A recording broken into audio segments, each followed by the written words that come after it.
Welcome, assalamu alaikum, greetings of peace. My name is Jihan Hakim and I am the Executive Director of AAYSP. AAYSP stands for the American Association of Yemeni Students and Professionals. It is a national organization that seeks to identify and mitigate the socio-cultural barriers preventing Yemeni Americans from attaining the highest forms of academic achievement and professional success, while working to promote the importance of higher education and professional development amongst Yemeni students and professionals. AAYSP is 20 years old this year, and we've been working in Michigan and in California to ensure our Yemeni American youth excel in literacy, make it to college, and that our community is equipped with professionalism to advance their career journey.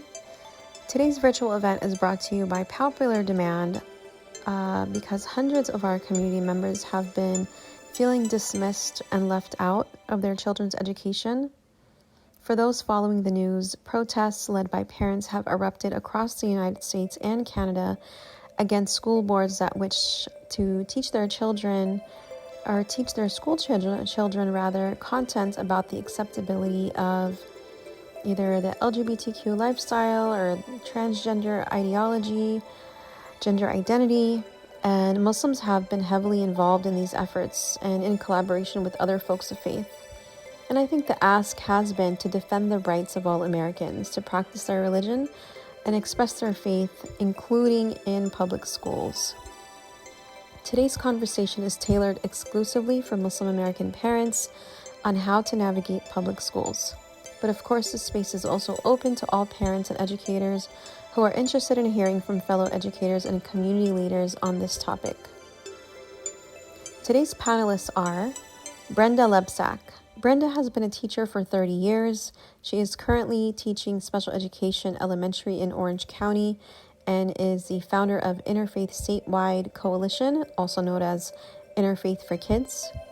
We also have Sheikh Hamza Sharif. Hamza is an imam, a khatib of the Islamic Center of Fort Wayne, and is a resident scholar at Education Foundation in Fort Wayne, Indiana. And also we have Ismail Royer. Ismail serves as the director of the Islam and Religious Freedom Action Team for Religious Freedom Institute. So I'll be asking our panelists a round of questions based on what our families want to know.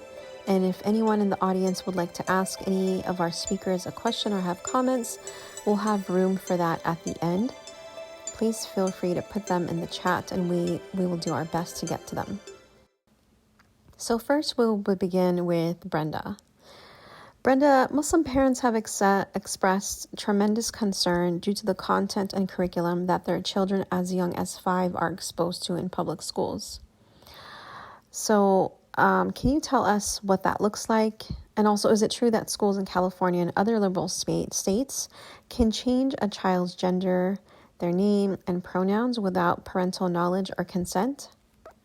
These mental health services, because they call it gender dysphoria.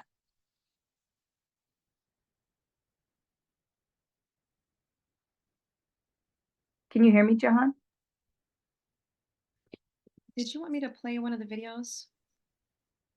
If you would like to, sure. I will tell you the second one is 11 minutes, so it's quite long, but actually Imam Mustafa is in that one, and so is Dr. Sobo. The first one, you could play the first one if you'd like. Sure, go ahead. That one's about 5 or 6 minutes.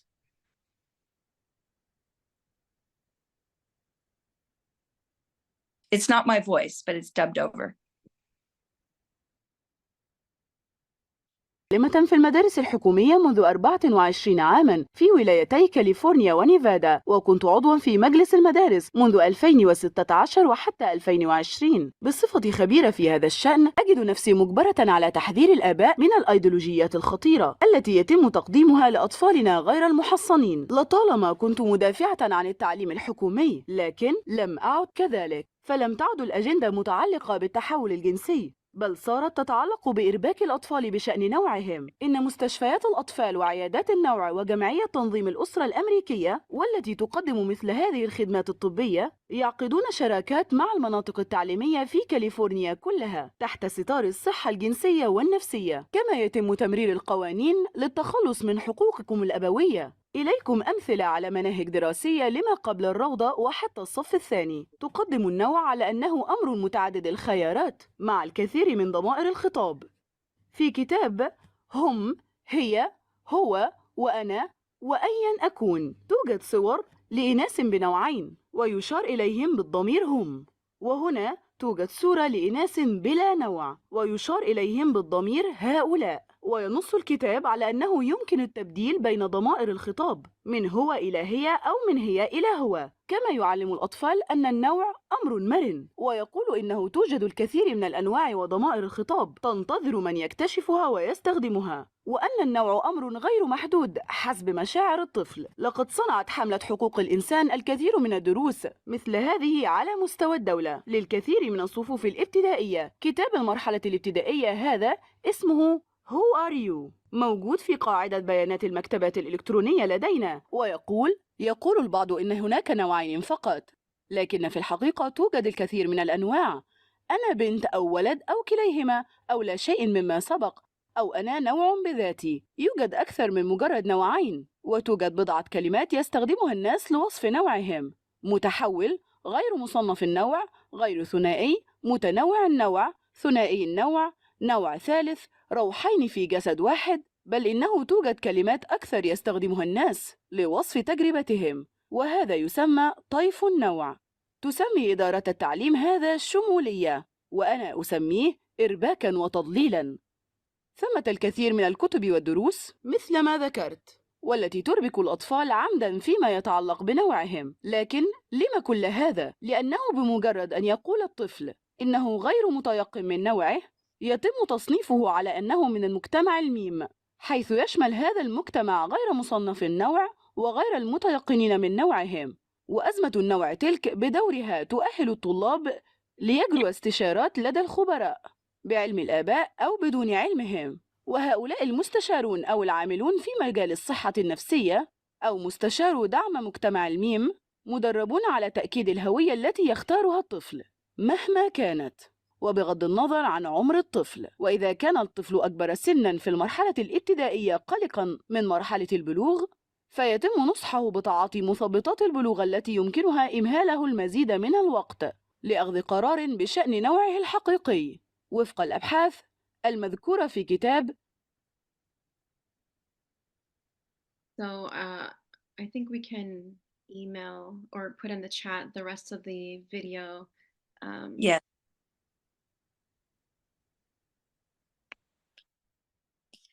Okay, no problem. Do you want me to keep answering your question? Yes, please. Some people have thought that this agenda is only in sex education, but it really starts in preschool.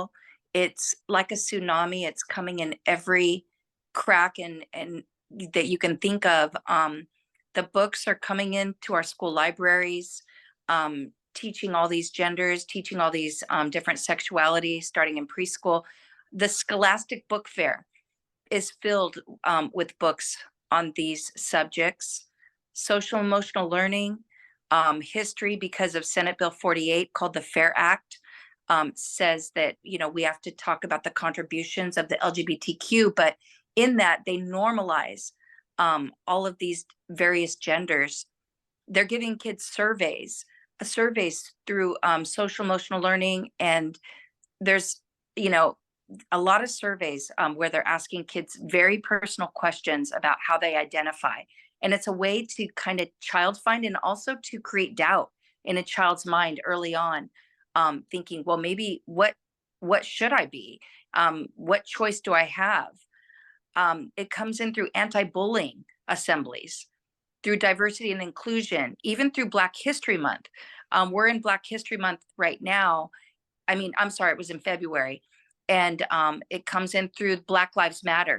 If you go on my website, you'll see coloring pages for Black Lives Matter under gender, like transgender affirming, and it has a definition saying you can choose your gender. You can be a boy, you can be a girl, you can be both genders or neither gender or something else. So basically anything. It's coming through Amaze Cartoons, English and Language Arts, and also through the crisis hotlines. I know there's a big push for mental health centers and also suicide prevention.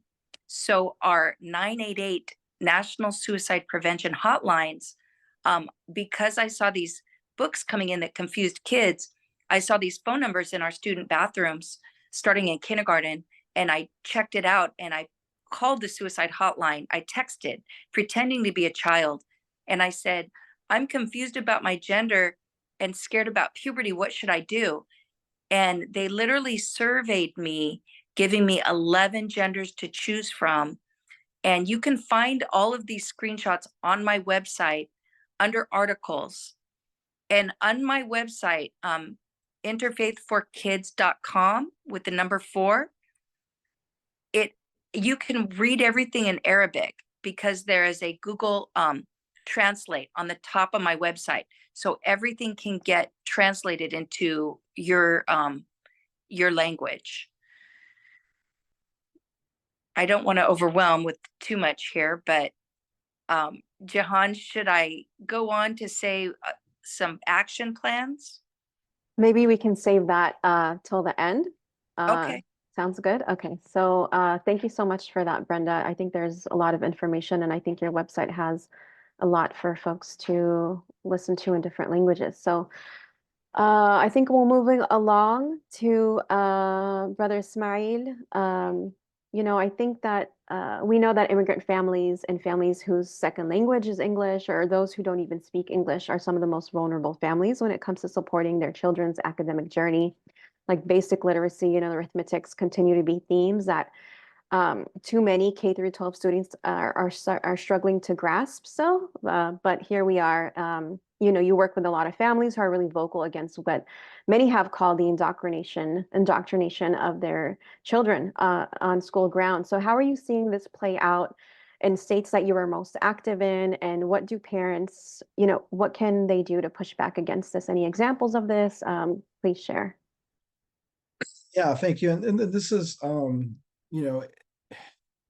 what we're seeing is a pattern that's very, very similar in school boards across the country. And it's not in every school board. And it's not only in what would be considered like liberal states like California, because these, just about every state has a sort of more progressive and then more, let's say like more secular or more conservative areas. So it kind of really, you're not safe if you're in any particular place. At the same time, this is not in every school board, so a school district. So but it potentially is. So it's something to be very aware of. And this is what we see happening. And this is from Fairfax, Virginia, Loudoun County, Virginia, to Montgomery County, Maryland, in the DC area, to Palos Heights, Illinois, outside of Chicago, Minnesota, Ohio, very widespread. And so what the pattern typically is. No, I Yeah. can. What's that? Yeah. So what the pattern the pattern typically is that Muslim parents, there's some talk, they might hear some talk, especially Muslim parents who are involved. And it's difficult, of course, if parents don't have a very strong command of English, and if they're working very hard, sometimes it's difficult to pay attention to all the things that are going on. You might see some emails from the school board and the school and so on. But if you start seeing emails about inclusion, now inclusion itself is perhaps like, you could see arguments about why the idea of inclusion, making kids feel comfortable and welcome, and so on. You can see kind of what the appeal is, especially for people from people from other countries who are maybe a little bit unsure about their status in America and feeling maybe a little bit like outsiders. So when you start seeing or anti-bullying initiatives, as Brenda mentioned, but then what often happens, and what we heard in, for example, Minnesota, from some of the sisters who are and parents who have joined us in the webinar, reported is that they were actually brought in to consult on diversity and inclusion initiatives in the curriculum, and adopting new standards in the curriculum. But what happens, and they sign off on that because it sounds like a way of making their kids feel like they're not, that they belong. Now we can talk about the wisdom of that and whether that's really a good idea in itself. That's a separate discussion. But what happens and what is that all of a sudden, parents are surprised when their kids come home, and they say, "Hey, Mama, the teacher was reading some very strange books today," and then the teacher was then asking us to talk about our own opinions and views and values and whatever about these stories that we were reading, and so this is the way, and this is in the language arts.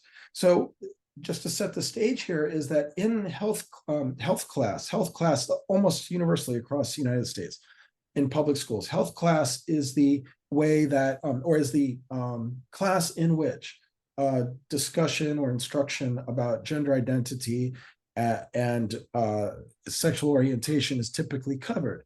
And in that context, parents know when that discussion is coming because it's in the curriculum, it's in the program, and they have the opportunity and the option to say, I do not want my children to be part of this, and or to listen to this, because what you are teaching in terms of what is good, appropriate, normal, and so on, it goes against our values. So we would prefer that they not listen to that. And so you have the option. Now, what happened here is that many progressive activists on school boards and outside of school boards, but who had clout in school boards or friends in school boards, began to push for a way to, and by the way, the ability to opt out from health class on these discussions is often put into state law. So schools have to allow that. But again, this didn't quite sit right with a lot of people who felt that parents shouldn't be able to pull their kids out of that. Kids should be forced to listen to this and to be instructed in this and to have their opinions and their values that their parents are giving them changed. This is literally the language and the idea that school boards have used in their internal communications, that they need to change the values and they need to change the paradigms of kids who are from families and who are from regions in the world and who are from religions that have values that are different. Okay, so what happens is that they place carefully chosen books into language arts classes, It sounds so much so annoying. And they say, but they can live. And they say you cannot opt out of this. You're not allowed to. Why? Because the state law only requires us to allow you to opt out of health class. But the state law doesn't say you can opt out of language arts. Now we've moved the content from health class into language arts. And so now you cannot opt out of it. And so that is that's the trickery or the loophole that they try to find. And so that's what you see. And when that arises, parents often, as in the case in Minnesota, will rise up and go to school boards and go to the school board meetings and say, what on earth? We were not consulted. The parents were supposed to know about these things. And so on. In Montgomery County, likewise, the same thing happened where, parents started going to the administrators to school board meetings. What's happened? What's this all about? Well, who is driving this and why is it? I'll just say this last part. Who is driving this? Well, sometimes we see that there's one or two activists, either on the school board or sometimes in the local city council, that is really pushing this. And it appears they appear to be in some sort of communication, perhaps through associations or they have nationwide associations of school boards members and so on. So there's some sort of level of communication and coordination here, and you'll have these activist school board, progressive school board members who will be pushing this kind of very aggressive stance.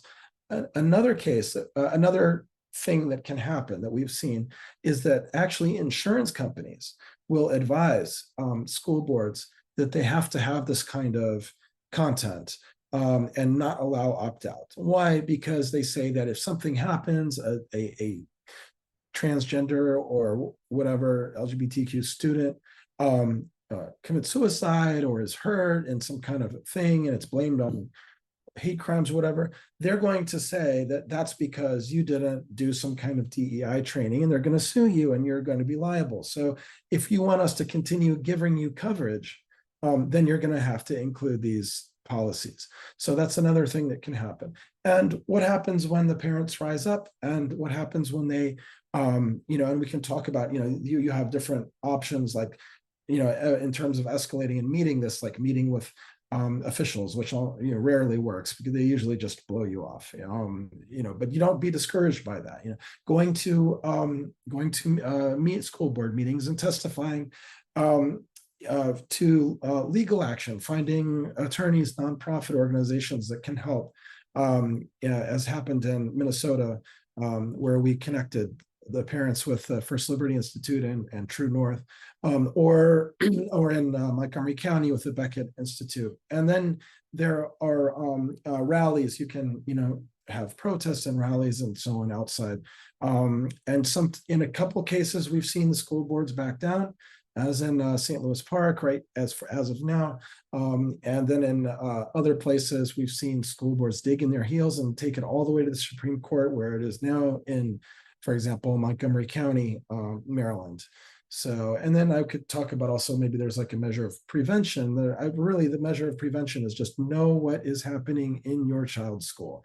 And also, from curriculum to everything, go and meet your your children's teachers. Let them know that you're an involved parent. Go to school boards and testify in school boards about school board meetings about other things. Get to know who's on your school board. Run for school board. This is really crucial. And don't just run for school. We've got so many Muslims who are just running for office so that they can be in office and have a political career. You need some people in these kind of, especially in school boards, who are willing to stand up actually for their kids' rights and the parents' rights. So that's where I'll leave it right there. Thank you, Brother Ismail. I appreciate that. I hope that was loud and clear to the families. I wanted to pass the baton back really quickly before we go to Sheikh Hamza to Brenda, especially as we're talking about opting out in California primarily, because I know that you live there and a lot of our families that are in this space are from there. Opting out, we're hearing from a lot of families, is not an option because with California, comprehensive sexual health education is a framework. So it's not something that, like me, I grew up in the 80s and 90s. It was a classroom, it was a class, it was a course, you give a permission slip to the parents, then, it's like an hour a day or maybe like a week, and then you can opt out and then it's done. A framework is different. A framework encompasses every aspect of the whole educational journey, right? It's inside of language arts. I think we heard Brother Ismail say that. So what does opting out look like in California? Is that even an option? Okay, so for opting out, when it comes to sex education, which by law has to be given in 7th grade, but they can start as early as kindergarten. They have different variations of sex education, but so there is some elementary. I wouldn't say most of them. Some do start in 4th grade, but they can opt out of the sex ed part, the HIV prevention part. But in California, they said, according to AB 329, the California Healthy Youth Act, they made it to where anything having to do with gender identity or sexual orientation, you're not allowed to opt out of. So it's very tricky. So there is, if you want to pull up on the screen, that resource section on my website, and under the resource section, there are forms that you can fill out and turn in, but you have to be proactive and you have to be the one, giving it to them. They're supposed to give you at least 14 days notice before they teach sex education to your child. But a lot of times what they'll do is in the beginning of school, they might put it in the packet with a whole bunch of other stuff, so parents miss it. So you may not see, something that comes home. But I would just say in the beginning of the school year, okay, yeah, right now you're showing articles, but I don't know if there is a section that has resources. And on the resources, under Protect Our Kids California, let's see. Actually, I'm sorry, it wasn't under Protect Our Kids. I made a mistake. It's under, there are a lot of these names are very similar. Parent, oh, goodness gracious. Opt-out forms. Opt-out. Okay. Yeah, it's on that one. So their gender identity and sexual orientation is being put in so many different facets of our education. My advice to parents, especially if they have kids in California, if you can afford somehow to pull your kids out of public education, my kids are grown, I'm a grandmother now, but I would not put my kids in public education if I had school-age children in California. I would look at another alternative like homeschooling. There's charter schools, but some of the charter schools, you have to be careful there too.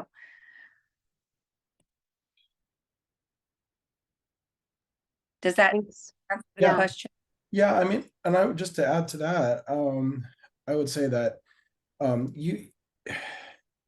a lot of parents, I think, what are the barriers to like requesting opt-out? Like one of the things is parents may just not know what their kids are being taught.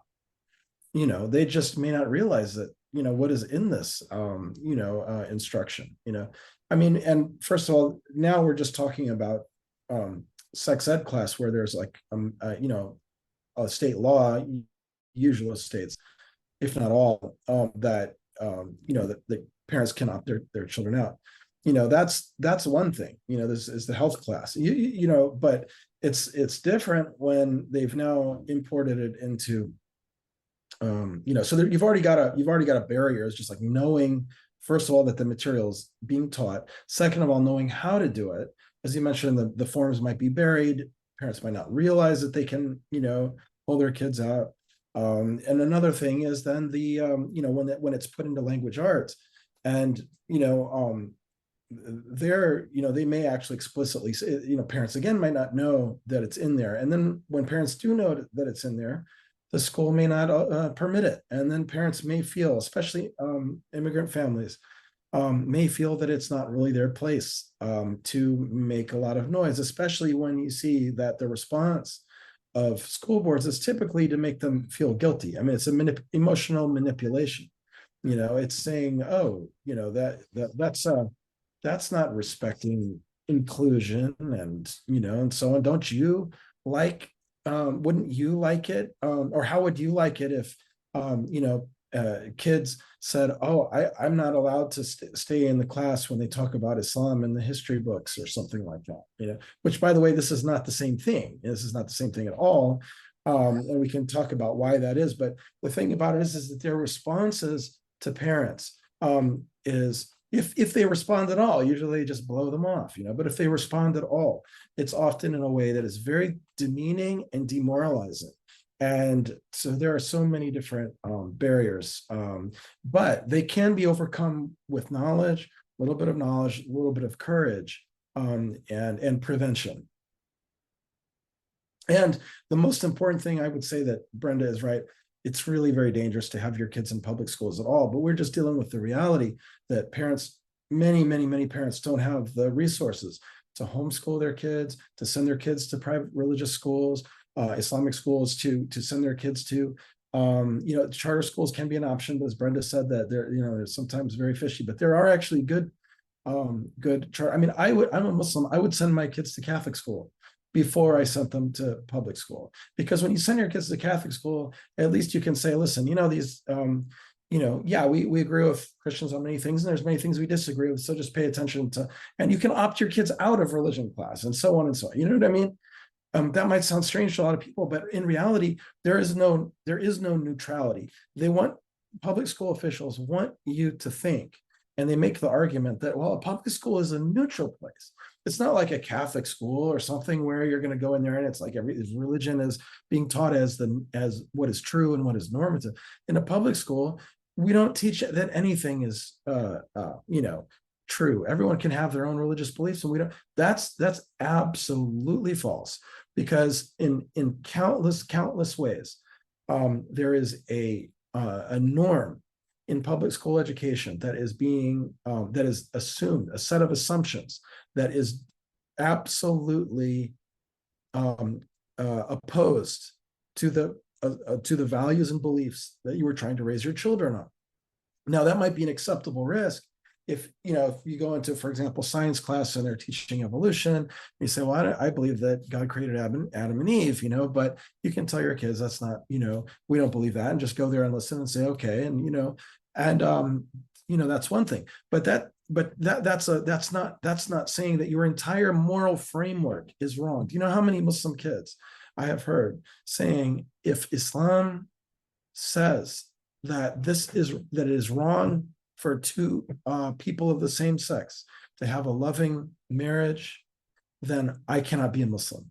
See, the issue is not that first of all, we don't hate anyone, and we don't hate people who are on this wrong and tragic path. Okay, that's an issue that they're dealing with. We're all dealing with sins. We're all dealing with temptations. Okay, but we don't hate them. But what we do is we do not believe that it is good or true. And especially the language arts curriculum. These stories are not merely inclusion to say these families exist. What these books are intended to do is to say that this is right and good and true. And many of these books, including like in Montgomery County, they are stories about families where immigrant families even, and we can share that later, or whatever. Somehow I can make it available to you. There's a book that they've got where it's got a little girl, African immigrant, who says to her mother, "I want to be a boy. I believe I'm a boy. I don't want to be like you when I grow up. I want to be like Daddy when I grow up." And her older brothers think, "But that doesn't make sense. You're a girl. You can't be a boy." And the mother says, "That's hurtful. Don't say that. What you should do is accept it and love it. It doesn't have to make sense." And the boy in the end is like, "Oh, you're right." And the grandfather is there with his like kufi and his dress. It's like he's supposed to be from Senegal or Nigeria or something.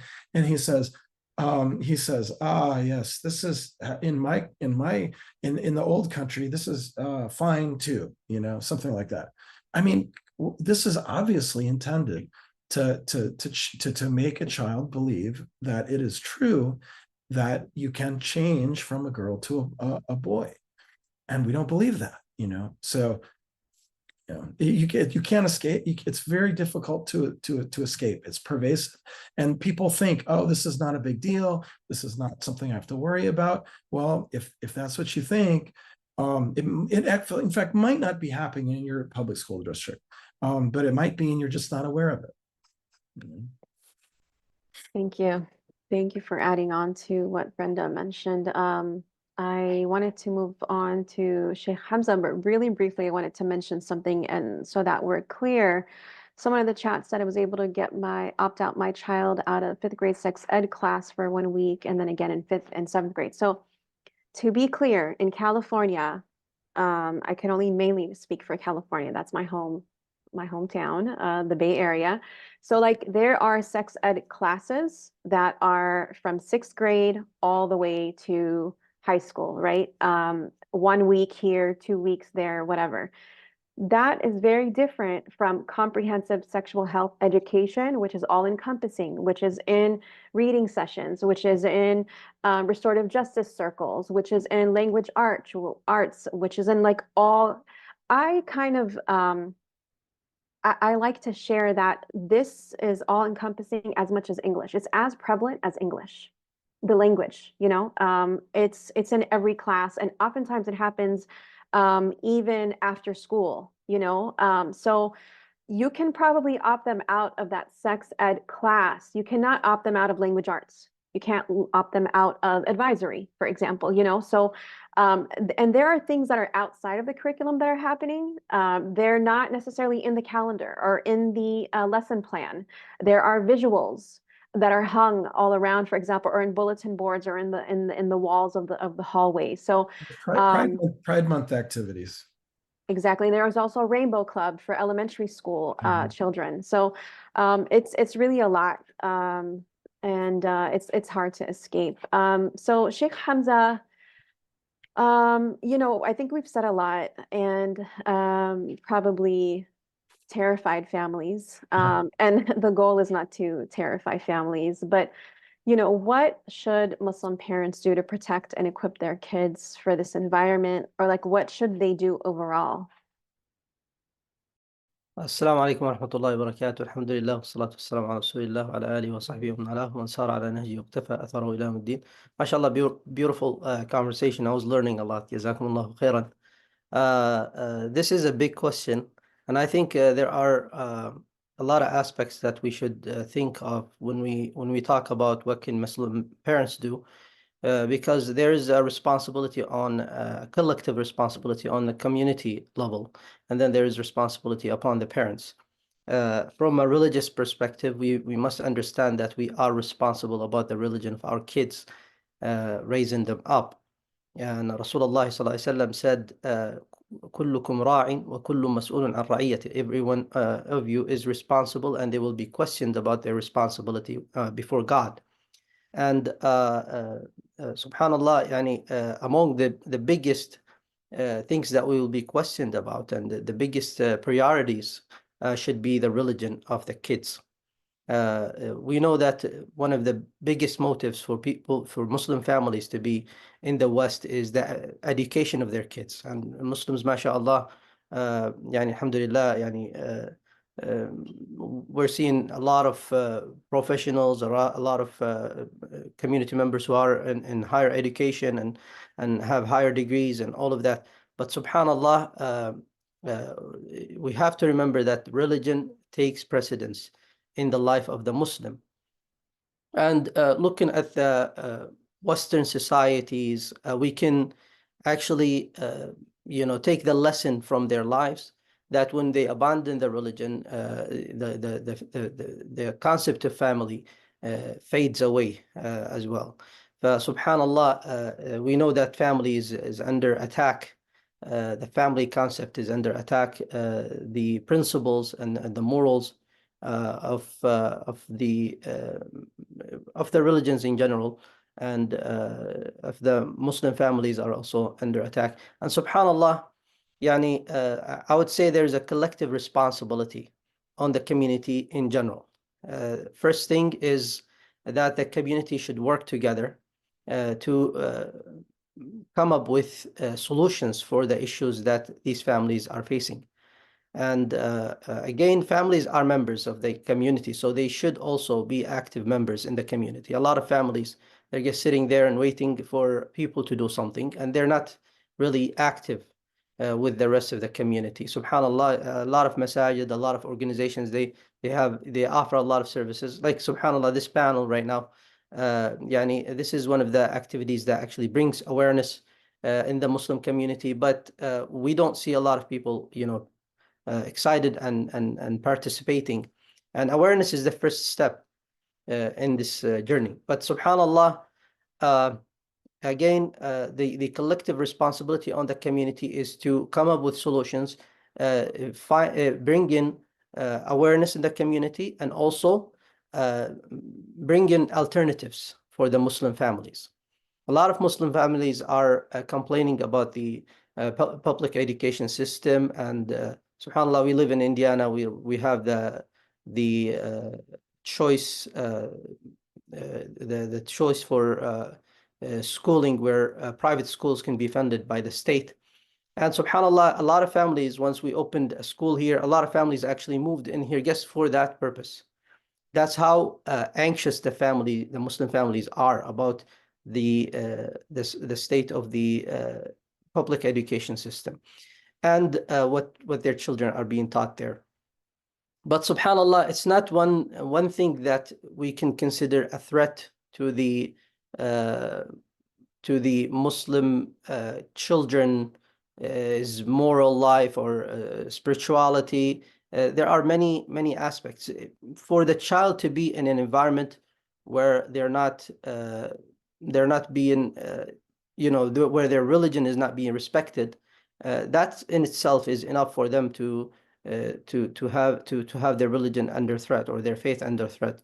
Subhanallah, there is an important foundational aspect in Islam, or concept in Islam, which is درء المفاسد مقدم على جلب المصالح, that preventing the harm takes precedence than bringing the benefit, and to bring in the benefit. And so the Muslims should work together. A lot of Muslim families, and I would like to say, when it comes to the Muslim parents, it all starts at home. Having a healthy environment inside the house, where you have, subhanallah, emotional support for the children, where you have open communication with the children, where you have, subhanallah, strong foundational knowledge of Islam and faith in their homes, the children will be, subhanallah, stronger in facing the challenges that they would face. I have learned, and it's, subhanallah, one of the people who are present in the audience is our brother, Michael Abraham, who is an expert in this field. Jazakallah khairan. I have, learned a lot from his channel. And one of the things that I learned is that, subhanallah, the average age of the Muslims in the United States is 23. Compared to the American public, it's 39. Which means if we say that 4 million Muslims live in the United States, we have about half of them are in the public education or in the schools age, and the children of the Muslims who are enrolled in the public schools are 72% of the Muslim children. So we cannot really tell all the parents, all the families, just pull out your children out of school. But what we should do is we should bring resources for Muslim families so that they are able to deal with the challenges of the public education challenges of the public education system. And so, subhanallah, we have the concept of ta'awun in Islam. وتعاونوا على البر والتقوى ولا تعاونوا على الإثم والعدوان. A lot of Muslim parents, unfortunately, they're not involved in their community. They don't go to the masajid. They don't, participate or allow their children to participate in the youth activities. And they sometimes, Muslim families even don't build relationships with the rest of the Muslim families. All of that will help them to actually work with the rest of the community to protect their own kids. Subhanallah, looking at the community in general, or the society in general, we have the conservative groups who are actually with us in the same page regarding protecting their kids from a lot of ideologies that are being taught in the schools. And subhanallah, we as Muslims, we are called to cooperate even with non-Muslims when it comes to khair, as Rasulullah sallallahu alaihi wasallam did in his life. So cooperating with the other groups is also an option for the Muslim community to in order to protect our families. But subhanallah, we go back and say that the priority of the Muslim family is to raise their kids upon Islam. And all it will start in their homes. If they have a Muslim environment in the house and they have a constant effort in teaching their kids Islam, they take their kids to the masajid, they subhanallah bring awareness to their kids about what's happening in the school and how they should face these challenges in the school. A lot of times, yani, and most of the kids will be, inshallah ta'ala, in a better state, facing the reality. But subhanallah, also, yani, we have, as an imam, I must say this: if you know that your child will lose their faith because of the state where you are at, if it's a whatever state it is, or whatever ideology is being taught there, and you have the option to move to another state where you can find better alternatives for your kids when it comes to schooling, then you must do that. Allah subhanahu wa ta'ala told us in the Quran, قالوا فيما كنتم قالوا كنا مستضعفين في الأرض قال أولم تكن أرض الله واسعة فتهاجروا فيها. Allah subhanahu wa ta'ala told us that hijrah is a must when you know that your religion is under a threat. So if you are in one place where you know that you have no options, no alternative options to teach your kids, you don't have resources to teach your kids at home, homeschooling or online school, then you must leave that place and go somewhere where you can protect your kids. Do not make dunya, do not make worldly life the priority in your life because of the job or because of anything. You stay in that place, but instead go to a place where you can practice your deen and you know that you will save the religion of your children. This is what I can say. Jazakumullah khairan, barakallahu fikum. Jazakallah khair, Sheikh Hamza. That's really good advice. I wanted to bring it back now to both Brenda and Brother Ismail just for the last couple of minutes, because I know we started a little bit late, to answer some of the questions. One of them are, our charter school says that they don't give kids these type of classes in California. Are they lying to us? That's a very good question. I think it depends on the charter school, and Brother Michael Abraham has mentioned in the chat there. So there are very good charter schools out there. Some of those are, for example, Good Hearts. Are you familiar, Brenda, with Good Hearts? And other kinds of schools like classical charter schools. You can look for charter schools that are branded as classical, because those are often run by believing Christians, and they won't be, because of the fact that they're under current law, and that's being challenged right now in Oklahoma, but under current law, charter schools are not allowed to explicitly teach religion. So that there has sprung up a number of schools that are teaching let's say things that are compatible with the truth. For example, the trivium, if you're familiar with that, like logic and rhetoric and and so on, that are classical parts of Islamic education as well. And that focus on math and focus on critical thinking skills and reasoning and things that are going to actually really benefit your kids academically. And you can be sure that there is not going to be any kind of shenanigans or any kind of funny business coming in there. Now, they may be Christians, but again, you can be that's something we can be clear about. It's like, okay, this is what we believe, that's what you believe.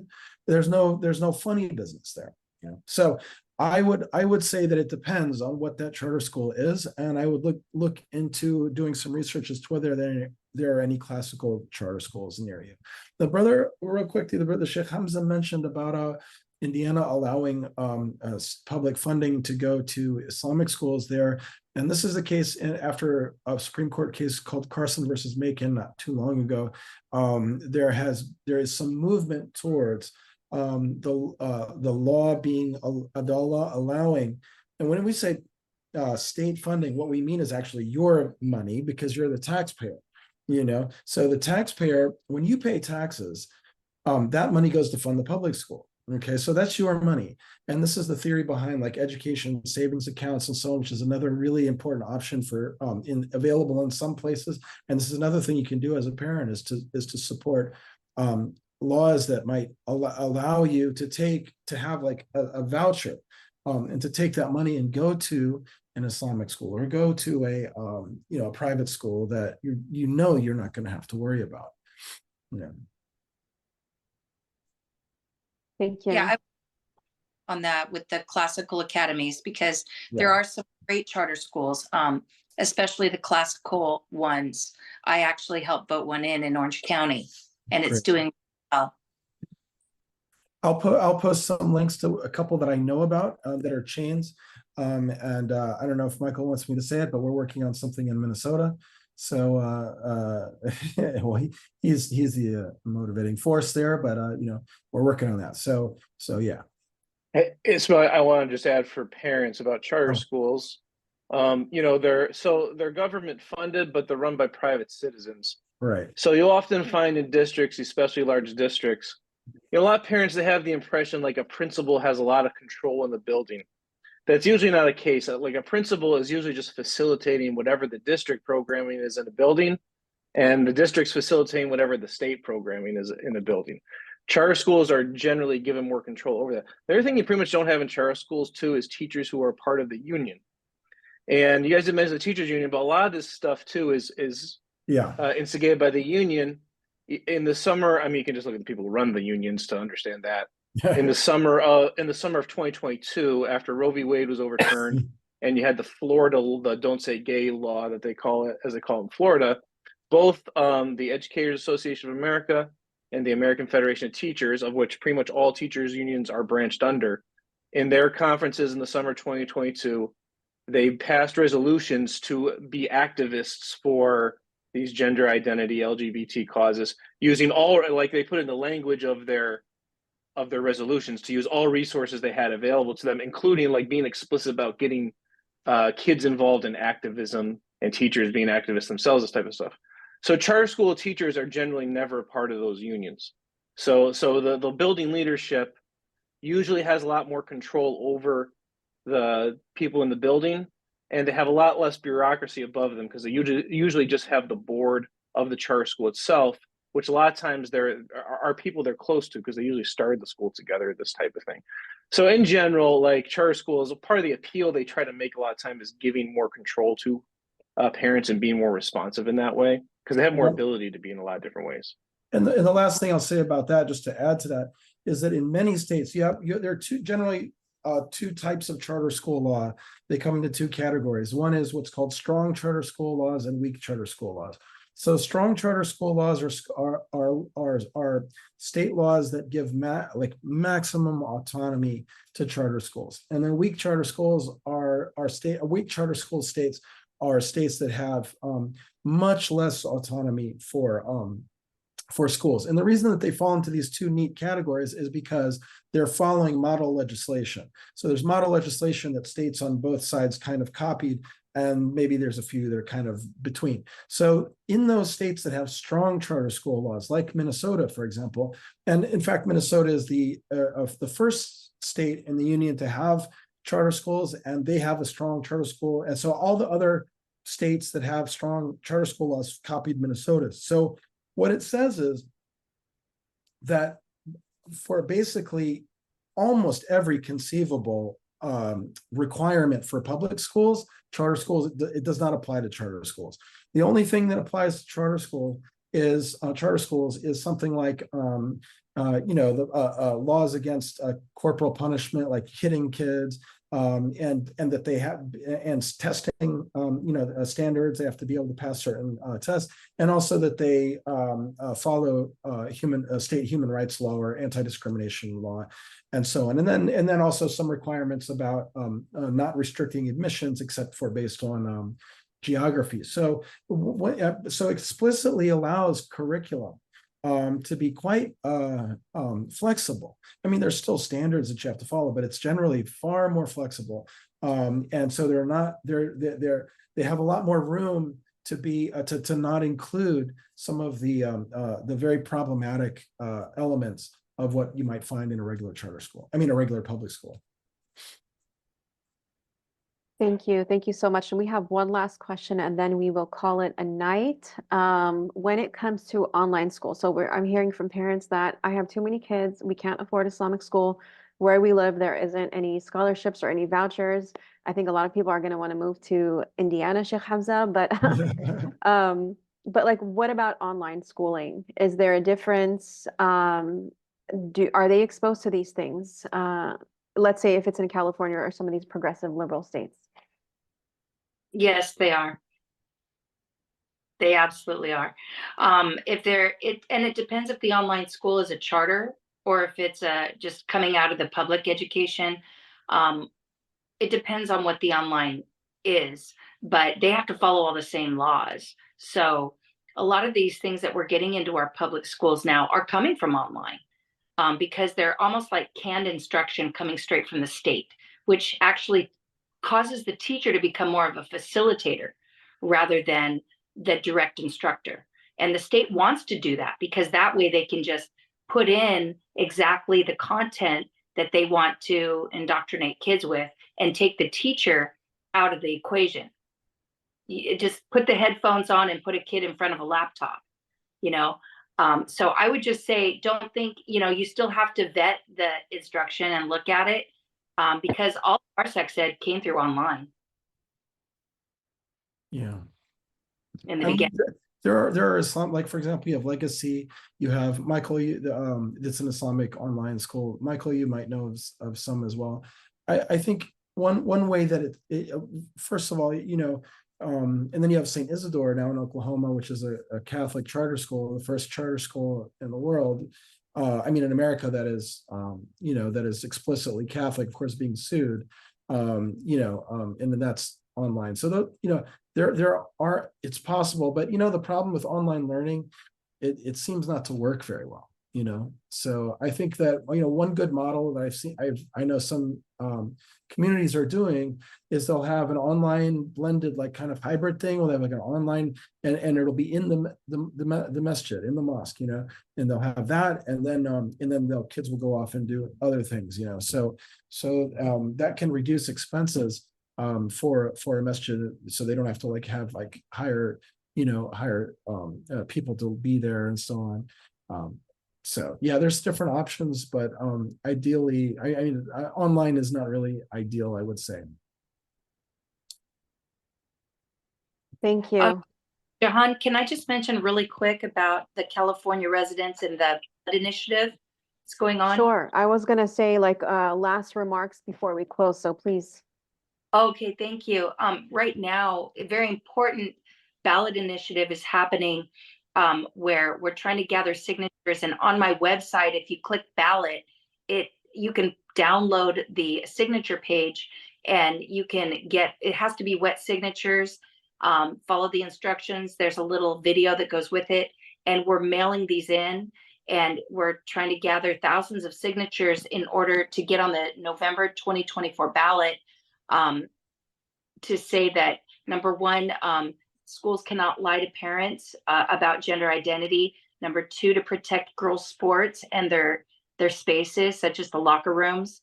And number three, that there should be no surgery, sex change surgeries, or medications on minors. So that's what we're trying to get passed as law, but we need to get enough signatures to do it. Yeah. Please send me the link, and if those that are registered, I will email a follow-up with all of these resources. Thank you, Brenda. Thank you. Brother Ismail, last remarks before we close? Sure, I would just say, Allah subhanahu wa ta'ala says, "Qu anfusakum wa ahlikum nara." Save yourselves and your children from the hellfire. It's a command, and that, beautiful hadith mentioned by Sheikh Hamza.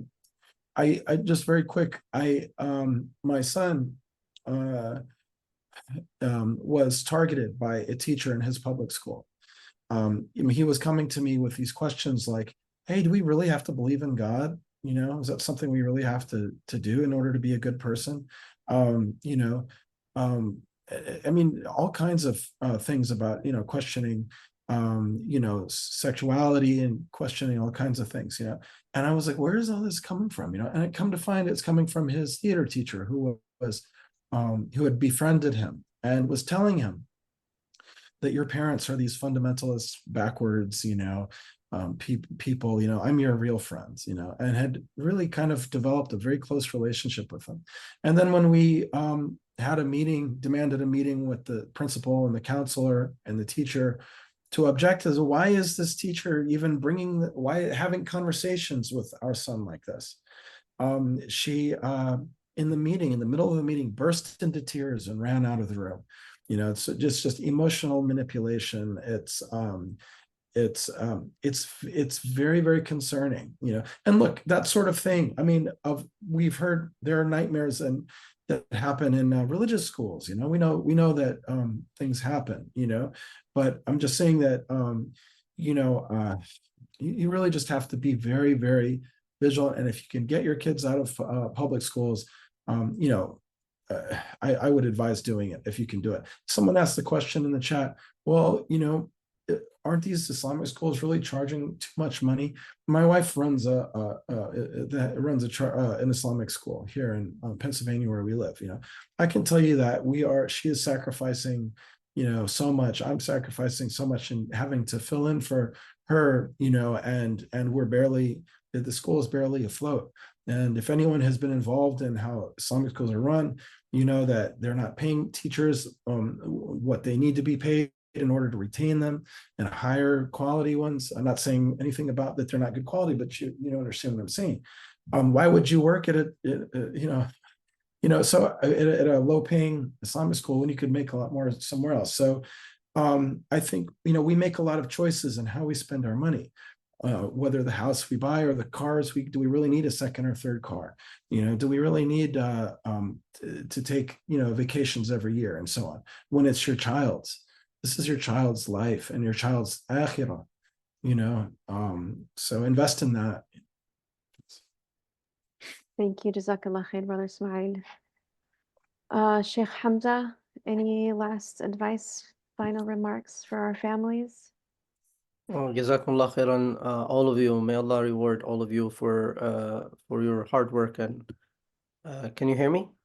Yes. May Allah reward all of you for your effort. Inshallah, I just want to mention that we are in a very strange time, time of fitan.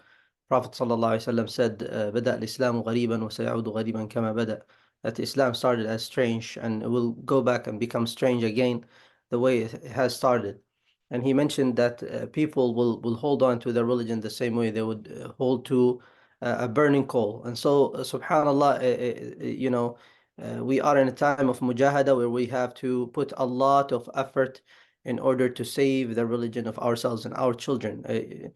We are in tricky years where a person will sleep as a mu'min, as a believer, and wake up as a non-believer, and wake up as a believer and sleep as a non-believer. We ask Allah to protect all of us.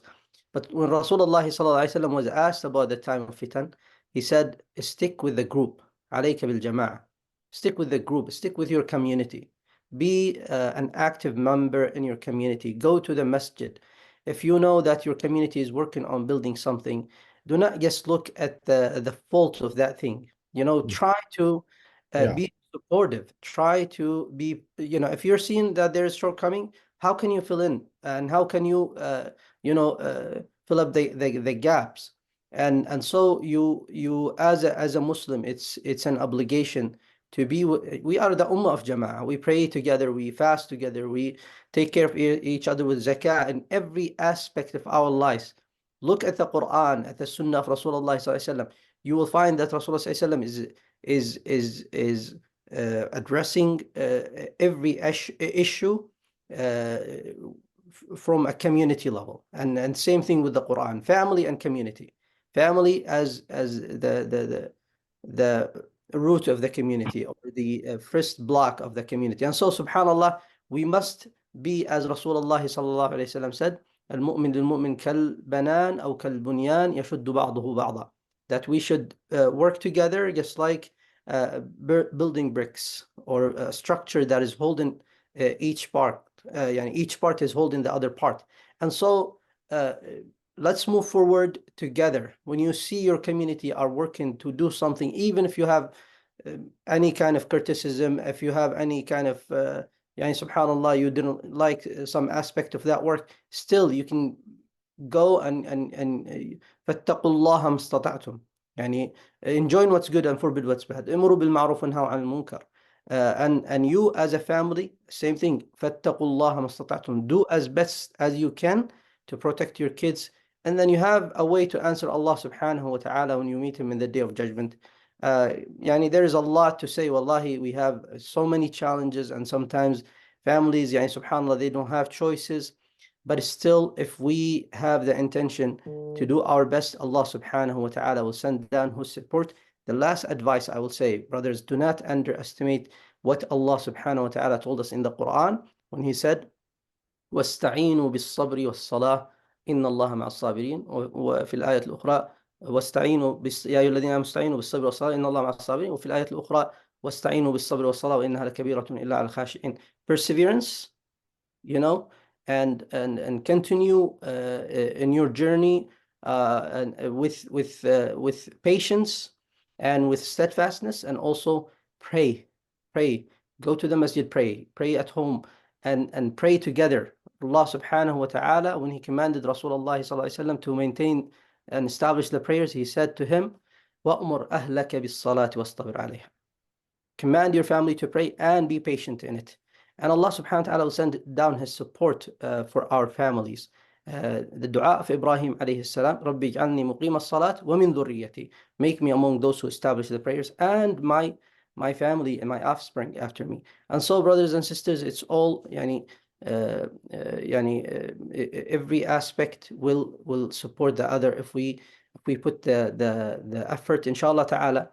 I ask Allah subhanahu wa ta'ala to bless our families and to keep us all in the straight path, and to bless those who are, mashallah, like you guys, who are working to help the community to navigate through these difficult times.